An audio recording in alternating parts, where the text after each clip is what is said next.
Siapakah Anna Freud? Jadi Anna Freud adalah putri bungsu dari Sigmund Freud yang memiliki minat yang sama pada psikoanalisis. Yang kemudian Anna Freud itu mengembangkan teorinya dalam perkembangan ego seseorang.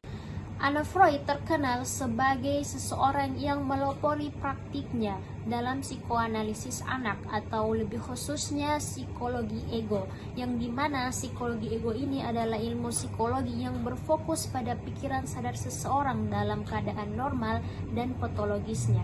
Kemudian teori Anna Freud ini melanjutkan gagasan ayahnya tentang ego dan superego. Ia menjelaskan bahwa mekanisme pertahanan tubuh adalah di mana seseorang berusaha melindungi dirinya dari kenyataan yang menyakitkan atau yang sulit diterima. Misalnya ketika kita menyangkal sesuatu yang telah terjadi. Nah, untuk menghadapi kekecewaan atau tekanan tersebut, Anna Freud merumuskan 5 cara mekanisme pertahanan tubuh yang sering dilakukan bahkan tanpa disadari. Mungkin kita juga pernah melakukannya.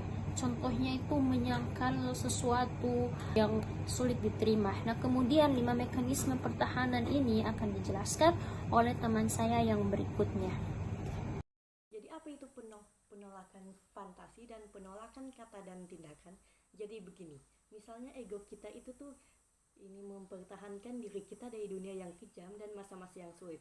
Misalnya kita sedang melewati masa yang menurut kita itu sangatlah berat, dan ego kita itu akan mengalihkan hal tersebut ke dalam wujud fantasi. Meskipun kebutuhan kita itu tidak terpenuhi secara langsung, tetapi dalam wujud fantasi ini sudah bisa termasuk dalam kategori terpenuhi. Penolakan yang namanya dengan penolakan dengan kata dan tindakan. Jadi begini, dari yang awal kan kita sudah membahas yang fantasi, yaitu terselubung lewat pikiran. Dan kali ini, penolakan ini, jenis ini hampir sama dengan penolakan fantasi, akan tetapi penolakan ini menggunakan kata dan tindakan yang lebih nyata untuk dilakukan, seperti perilaku dan sifat. Jika sebelumnya penolakan fantasi berupa keyakinan dan hanya sebagai wujud saja dari pikiran kita, maka berbeda dengan penolakan yang satu ini. Tidak hanya dengan meyakini, tetapi juga memberikan aksi langsung. Pengembangan penolakan ini tentu saja bisa lanjut ke tahap dewasa jika tidak ditangani secara langsung. Mekanisme pertahanan menurut Anna Freud yang ketiga yaitu membatasi ego. Pembatasan ini terjadi ketika seseorang yang menghadapi keinginannya yang tidak terwujud atau hal yang mengecewakan.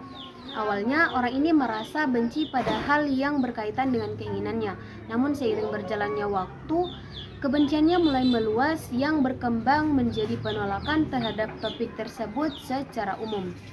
Sebagai contoh, seorang anak yang ingin bermain sepak bola merasa takut diejek oleh teman-temannya yang lebih mahir. Karena rasa takut tersebut, ia menolak ajakan untuk bermain sepak bola padahal sebenarnya ia sangat ingin. Yang keempat yaitu agresif. Agresif adalah salah satu cara umum yang digunakan ego untuk melindungi diri seseorang saat menghadapi situasi yang mengecewakan. Sebagai contoh, seorang anak yang sering dimarahi oleh orang tuanya merasa tidak mungkin untuk melawan orang tuanya secara langsung. Ya, akibatnya ia melampiaskan agresifnya terhadap anak lain. Yang kelima, altruisme atau pasrah. Mekanisme pertahanan ini terjadi ketika seseorang yang menyerah pada hal yang mengecewakan atau hal yang ia benci. Contohnya, seseorang yang yakin bahwa dirinya akan kalah dalam sebuah kompetisi, di mana ia lebih memilih untuk membantu lawannya agar menang.